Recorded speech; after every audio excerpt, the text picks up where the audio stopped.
kantor Unit Pelaksana Penimbangan Kendaraan Bermotor atau UPPKB atau lebih dikenal dengan Jembatan Timbang di perbatasan Aceh dan Sumatera Utara atau Sumut hingga kini belum juga difungsikan.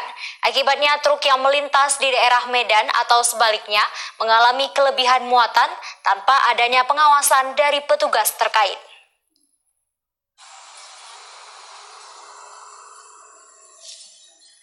Beginilah kondisi jembatan Timbangan di Kabupaten Aceh Tamiang sampai saat ini masih belum difungsikan.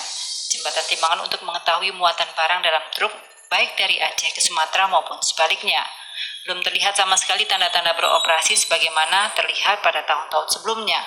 Menurut keterangan sejumlah supir truk yang enggan diwawancari mengatakan bahwa jembatan ini sudah tidak berfungsi hampir 1 tahun pasca maraknya terjadi pungli di timbangan tersebut.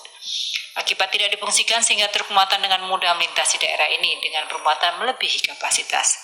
Hal itu salah satu tidak adanya petugas yang mengawasi di jembatan timbangan tersebut. Masyarakat sangat resah jika jembatan timbangan ini tidak juga difungsikan oleh pihak pemerintah. Menyikapi persoalan ini, salah seorang penjaga jembatan timbangan Ramli mengatakan bahwa jembatan timbangan ini tidak berfungsi dikarenakan sudah dilakukan peralihan oleh pihak ketiga. Ia menambahkan bahwa timbangan jembatan ini ke depan akan diambil alih oleh pihak Kementerian Perhubungan untuk kembali diaktifkan.